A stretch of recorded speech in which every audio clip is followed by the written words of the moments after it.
Hi, my name is Aisha Bob. I'm a student at Herzing University. I'm in the course NU673 Psychiatric Mental Health Care. Today is November the 12th. This is my Unit 10 assignment, Substance Use Presentation.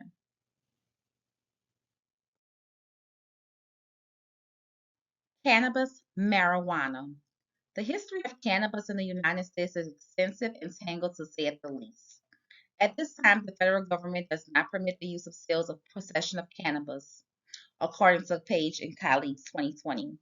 Despite this, various states have passed their own legislation, which usually goes against the position of the federal government. Marijuana is a common slang term for cannabis, which refers to both the plant and a psychotropic compound that can be extracted from it. The cannabis plant, which is the native to Central and South Asia, has a history of being cultivated for the purpose of producing a psychoactive substance. History of its abuse. Abuse of marijuana happens when someone feels the need to use it and has withdrawal symptoms if they don't. This compels them to consume marijuana. If they take a break, they may experience the following side effects: loss of appetite, increased irritability, increased anxiety, inability to fall or stay asleep. About 10% of people who use marijuana frequently may develop an addiction to the substance at some time in their lives. Prevalence and epidemiology in the United States. Marijuana is the most often used addictive substance that is prohibited by federal law in the United States. In 2019, approximately 18% of the population, or 48.2 million people, admitted to using marijuana at least once, according to the findings from recent research. 1 in 10 people who use marijuana has a condition related to their use of the drug. According to findings from national surveys on drug use and health collected between 2012 and 2019, 3.9% of pregnant women use cannabis once a month.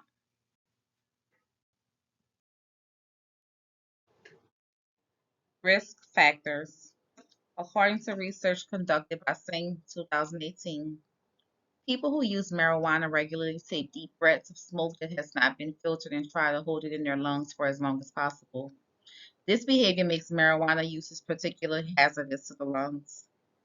Marijuana consumers were the first to use the term burnout to characterize the negative effects of long-term usage of the substance. It is possible for young people who use marijuana regularly and for extended periods of time to develop symptoms such as dullness, lethargic state, and inability to focus.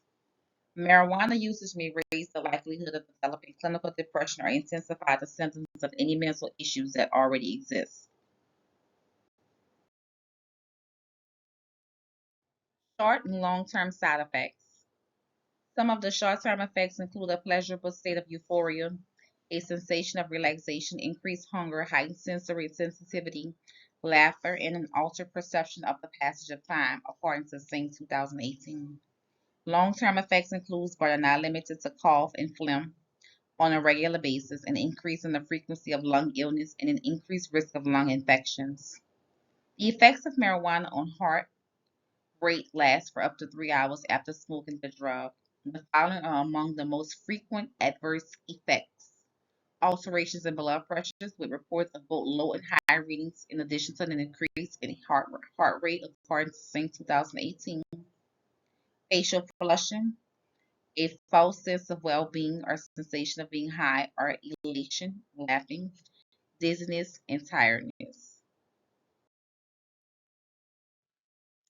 Signs and symptoms: eyes that are bloodshot red, an increased appetite, a lack of desire, weight gain, conduct that is nervous or paranoid, and impaired coordination are all symptoms of an overdose.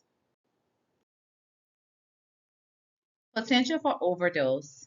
According to an analysis of survey data collected from more than 280,000 young individuals between the ages of 18 and 35, Miller 2020, cannabis use was associated with a higher risk of having suicidal thoughts, making plans to commit suicide, and actually attempting suicide.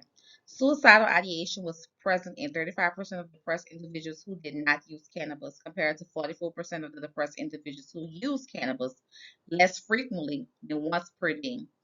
53% of depressed individuals who use cannabis on a daily basis, and 50% of depressed individuals who had used cannabis who had a cannabis use disorder, according to Miller, 2020.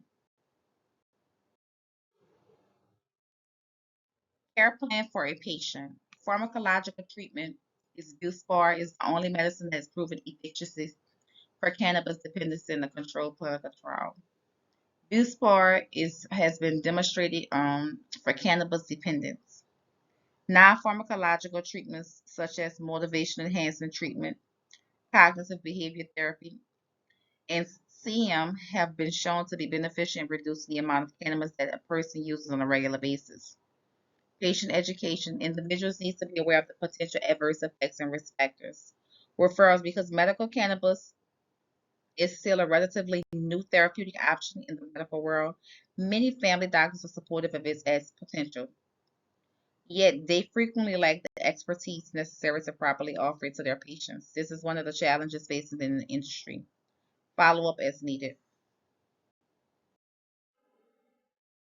In conclusion, according to Amlong and Immaculate 2019, the Controlled Substances Act of 1970 makes it illegal for anybody in the United States to consume or possess cannabis for any reason.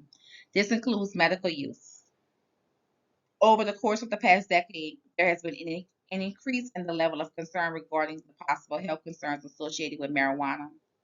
People's heart, lungs, reproductive systems, and mental faculties are all said to be at danger when they use marijuana. Such risks should not be regarded lightly. According to the findings of one study, around one-third of all marijuana users suffer from some form of marijuana use disorder.